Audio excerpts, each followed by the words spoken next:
नमस्कार, जय हिंद साथियों। मैं पारस कुमार आप सभी का एक बार पुनः स्वागत करता हूं पारस फ्री एजुकेशन में। आज मैं मध्य प्रदेश शिक्षक भर्ती वर्ग 3 के लिए हिंदी का मॉक टेस्ट लेकर आया हूं, जिसमें टोटल 25 क्वेश्चन हैं। आप सभी लोग ये सोचें हम एग्जाम हॉल में बैठकर इस टेस्ट को दे रहे हैं और जो भी आपका स्कोर आएगा आपको बिल्कुल ईमानदारी से कमेंट बॉक्स में बताना है कि हमने कितना स्कोर किया है। तो बिना समय गवाए शुरू करते हैं इस प्यारे से वीडियो को। पहला प्रश्न है, दिए गए शब्द के लिए सही पर्यायवाची वाले शब्दों की पंक्ति को चुनिए। शब्द क्या है? इंद्र। बताना है इंद्र के पर्यायवाची क्या क्या होते हैं। क्या होगा यहाँ पर राइट आंसर? तो देखिए भाई, इंद्र का पर्यायवाची देवराज होता है, सुरपति होता है, सुरेंद्र होता है और सुरेश होता है। ये सभी क्या है? इंद्र के पर्यायवाची होते हैं, अर्थात यहाँ पर जो विकल्प बी है हमारा राइट आंसर हो जाएगा। ठीक है ना? चलिए भाई, इसके बाद हम अगला क्वेश्चन लेते हैं। उसने परीक्षा दी किंतु उसे सफलता नहीं मिली। बताना है कैसा वाक्य है। ध्यान रखिएगा मेरे भाई, जब दो सरल वाक्यों को योजक शब्द जैसे कि लेकिन, किंतु, परंतु, अथवा, और इन शब्दों से जोड़ा जाता है तो वह संयुक्त वाक्य होता है। विकल्प सी यहाँ पर हमारा क्या है? राइट आंसर होगा। देखिए यहाँ पर उसने परीक्षा दी और उसे सफलता नहीं मिली। ये क्या है? दो सरल वाक्य है और यहाँ पर जो किंतु है इससे जोड़ा गया है जो कि एक योजक शब्द है।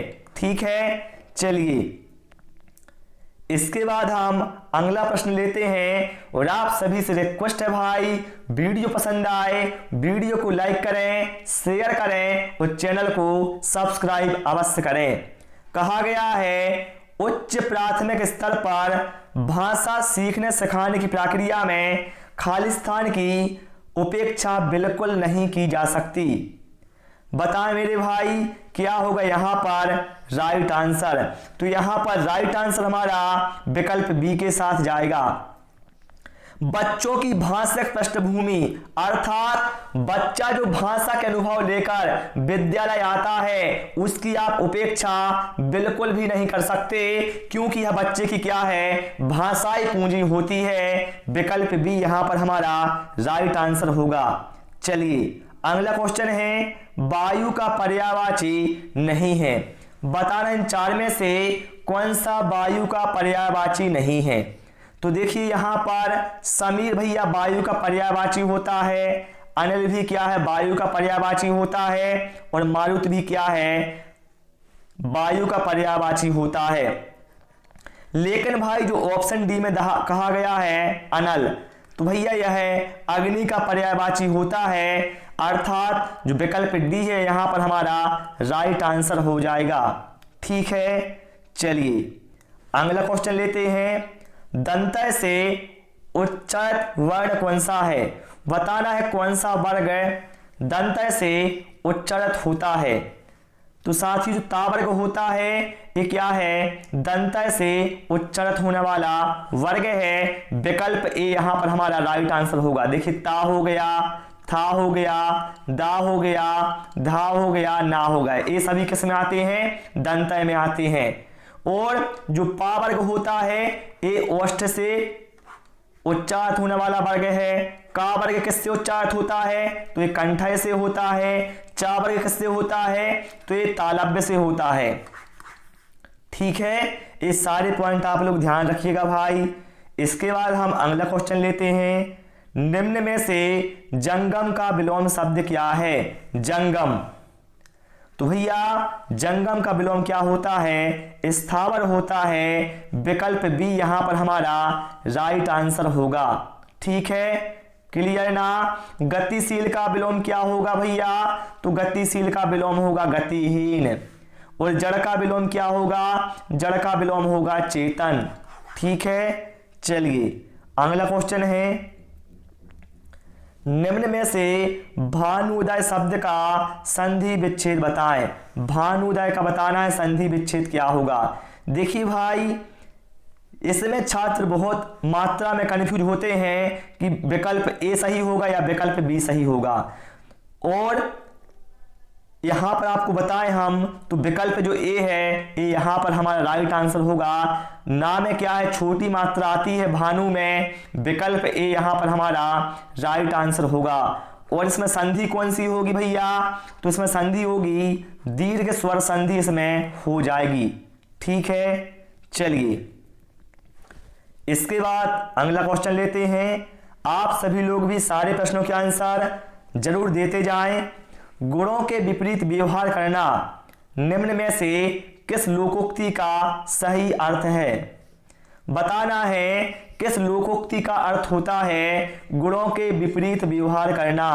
तो भाई यहां पर विकल्प बी में कहा गया है आंख के अंधे नाम नैन सुख है।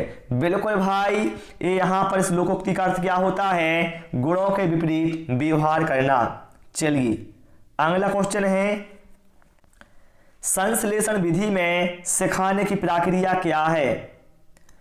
साथियों, जो संश्लेषण विधि होती है इसमें सबसे पहले बच्चों को वर्णमाला अर्थात वर्ण का ज्ञान कराया जाता है। फिर इसके बाद बच्चों को शब्दों का ज्ञान कराया जाता है। और जब बच्चों को शब्दों का ज्ञान हो जाता है तो बच्चों को बाद में वाक्यों की संरचना का ज्ञान कराया जाता है। अर्थात यहां पर जो विकल्प ए है ये हमारा राइट आंसर हो जाएगा। ठीक है, चलिए इसके बाद हम अगला क्वेश्चन लेते हैं। जुगुप्सा किस रस का स्थायी भाव है। बताना है जुगुप्सा किस रस का स्थायी भाव है। तो भैया यह विभत्स रस का स्थायी भाव है जुगुप्सा। ठीक है साथियों, मेरा जो गला है अभी भी क्या पता ठीक नहीं हुआ है, इसकी वजह से भाई आपको मेरी आवाज थोड़ी अजीब लग रही होगी पहले की अपेक्षा। अगला है, माली आवत देख के कलियन करें पुकार, फूले फूले चुन लिए काली हमारी बार। बताना इसमें कौन सा अलंकार है। तो मेरे भाई यहां पर राइट आंसर हमारा होगा विकल्प सी, यहां पर है अन्य युक्ति अलंकार। देखिए अन्य युक्ति का मतलब क्या है, अन्य को लिए कही गई युक्ति। क्या है, अन्य युक्ति का मतलब क्या है, अन्य के लिए कही गई युक्ति। अर्थात इसमें क्या होता है, अप्रत्यक्ष के माध्यम से प्रत्यक्ष के वर्णन को किया जाता है। क्या होता है इसमें, अप्रत्यक्ष के माध्यम से प्रत्यक्ष का वर्णन किया जाता है। ठीक है, अन्य युक्ति अलंकार में। जैसे इसका एक एग्जाम्पल और है जो बहुत फेमस है, नहीं पराग नहीं मधुर मधु नहीं विकास यही काल।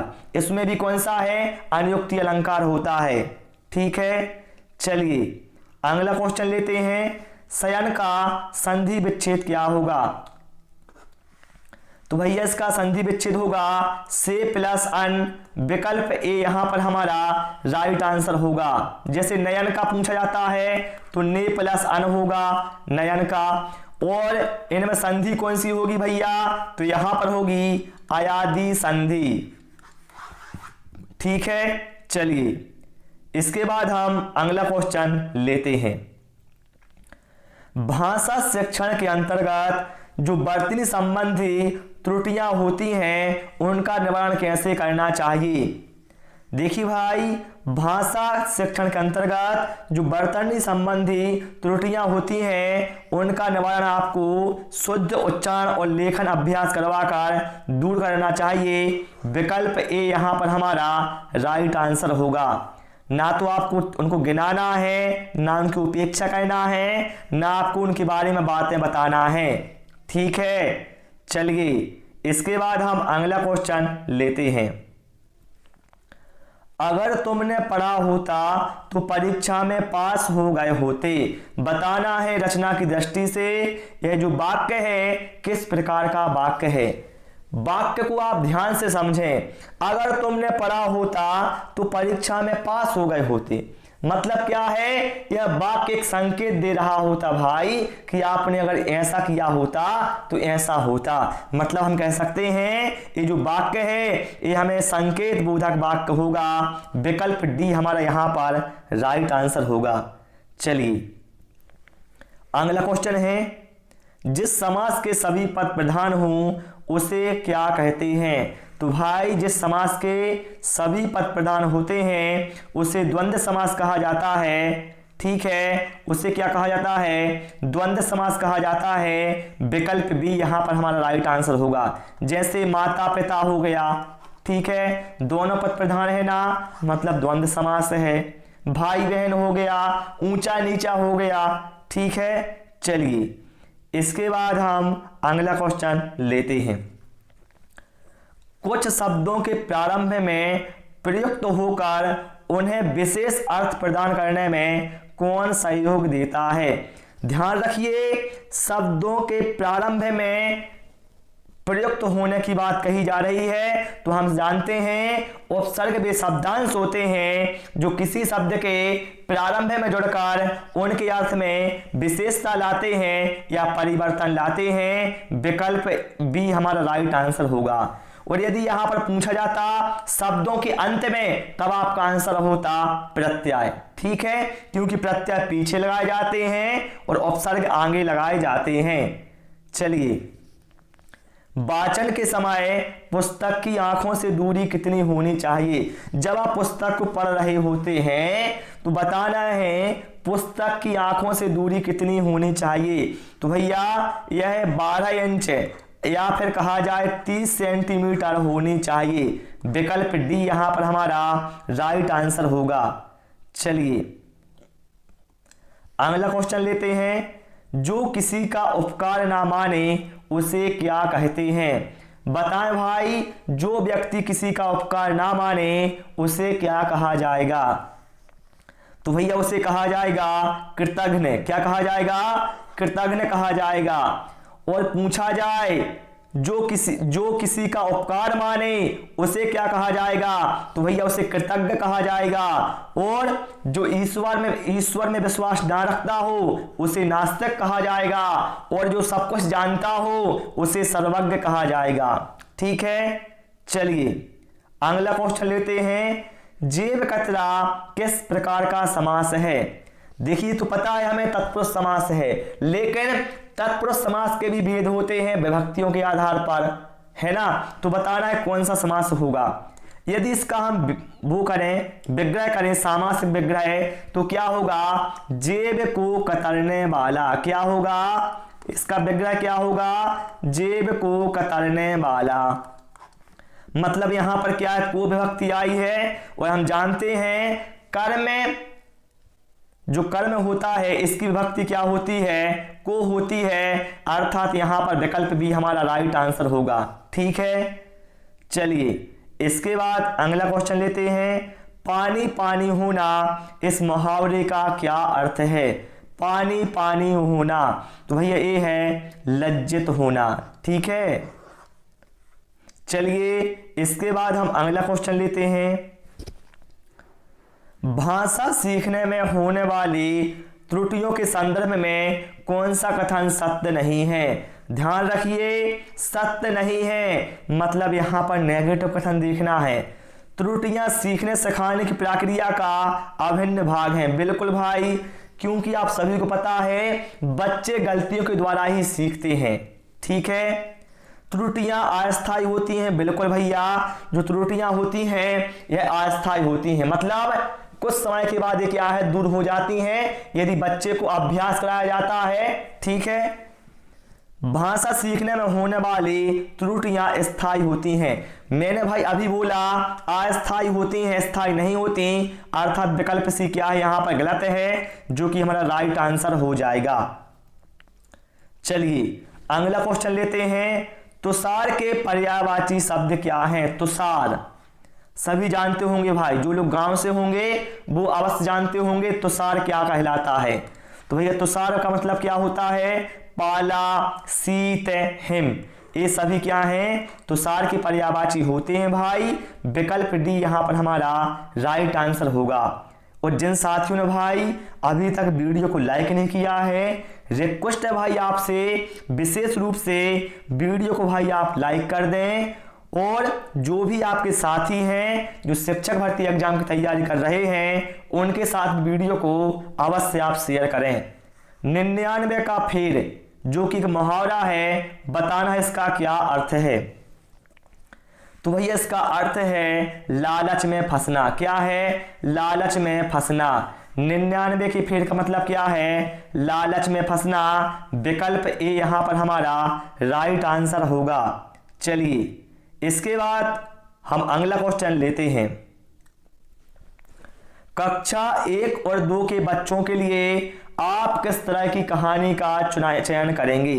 बताइए आप कक्षा 1 और 2 के लिए आप किस तरह की कहानी का चयन करेंगे? जो बहुत छोटी हो नहीं, जिसमें बहुत सारे पात्र हों, जिसमें 2 ही पात्र हों, जिसके शब्दों, वाक्यों और घटनाओं की वर्णन शैली क्या है? चित्रात्मक हो। क्योंकि भाई बच्चे कौन सी क्लास के हैं? कक्षा और 1 और 2 के। तो ऐसे बच्चे क्या है? चित्रों में अधिक रुचि लेते हैं, है ना। चलिए इसके बाद हम अगला क्वेश्चन लेते हैं। अनाथ का विलोम शब्द निम्न में से कौन सा है? तो भैया अनाथ का विलोम क्या होता है? सनाथ होता है। विकल्प बी यहां पर हमारा राइट आंसर होगा। तो प्यारे साथियों, आपको हमारी क्लास पसंद आई हो तो वीडियो को लाइक करें, शेयर करें, चैनल को सब्सक्राइब करें। Thanks for watching this video.